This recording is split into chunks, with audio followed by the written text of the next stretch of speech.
years ago, I was in the sanctuary going from one place to another. I was just walking through the sanctuary, and there was 7, 8 of our girls from school ministry there.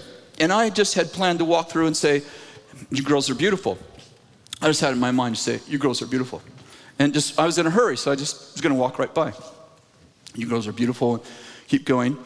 And this thing happened to me. Now, I'm gonna slow it down so you can kind of get a feel for it, but this happened about this fast. So I walk in, I see the girls, and I think, those girls are beautiful. I'm gonna tell them they're beautiful. And as soon as I hear that, as soon as I think that, I have this other thought. If you tell those girls they're beautiful,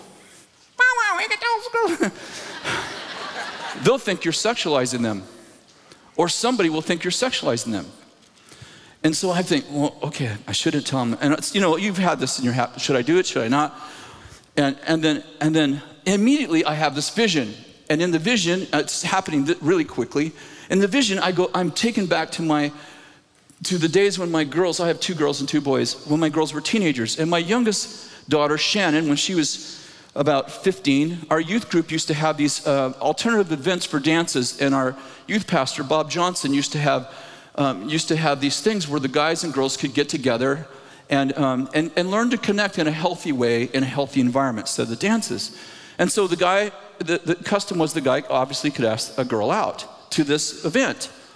Well, 2 weeks or 3 weeks before the event, the phone would start ringing. Now, Jamie would be almost 2 years older, so she'd be like 16, Shannon would be 14. And the phone would ring, and Jamie would run to the phone, and they'd say, is Shannon there? Phone ring is again, Shannon there? Shannon there? Is Shannon there? And about a week before the event, we'd have 2 or 3 of these a year. Jamie would say, I'm not answering the phone anymore. And then the night that Shannon would get picked up for the event, you know, they were very close, and Jamie would act happy. Then as soon as the door closed, she would run upstairs, throw herself on her bed, and weep. I'd run up behind her, get on the bed right next to her. She'd have her head in her pillow, and she'd say, Daddy, am I ugly? 4 years, that girl never got a single date, not one. Not one guy ever called her in 4 years. She was beautiful. She is beautiful. She said, Daddy, am I ugly? Daddy, is there something wrong with me? Daddy, what's wrong with me? And I'd take her face in my hands and I'd say, you're beautiful. You know what's wrong with you, baby? You're so beautiful, you intimidate the guys. Don't tell Shannon.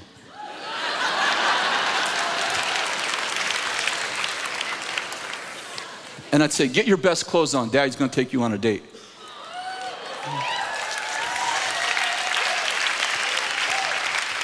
I took that girl on more dates in her high school years than I took Kathy in all the years that we were married. And of course, the goal was for her to have a better time, right? And she's married to a wonderful man now, and just so thankful for them. They pastor a church in Fortuna. I'm so proud of them. I'm in the sanctuary, and I have this vision. And then I instantly have this thought, what if Jamie didn't have a daddy? What if she didn't have a daddy in those tender years? To say, there is nothing wrong with you. You're beautiful. What if she didn't have a daddy? Or maybe she had a daddy, but daddy didn't connect. Daddy was like Simon. I mean, what if she would have, I mean, my daughters were virtuous, so please, this is not an allegation on their character. But what if she would have stepped over the line just to get that need met, that male affection, that sense I'm beautiful, I'm valuable?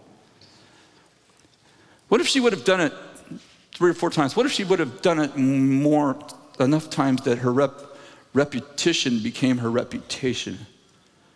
Guess who isn't going to get hugged in church now? Listen, if you show affection to the opposite sex in church at all, Certainly somebody who has a reputation is someone you're probably not going to touch. And who needs it the most? And I had to start. I bet you there's a lot of Jamies in the world who just don't have a daddy. They just get to that age and they just want to know they're beautiful. They just need affection. They need someone to tell them, you're so pretty, you're so valuable, and you don't have a daddy.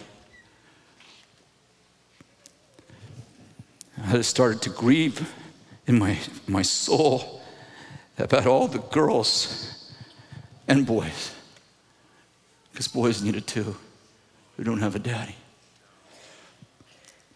I was going to walk by those girls and say, you're beautiful. That was my only intent. But now, I'm going to be militant. I stopped where the girls are, and I said, you girls, you're so beautiful.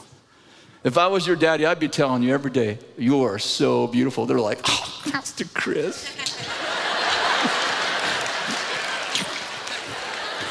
Come on, Pastor Kris. I said, no, I mean it. No, I mean it. You girls are so beautiful. Look at my eyes. You're so beautiful. I looked at everyone. You're so beautiful. And I walked on. And I thought to myself, I am never going to let the world tell me how to treat people when my heart is pure.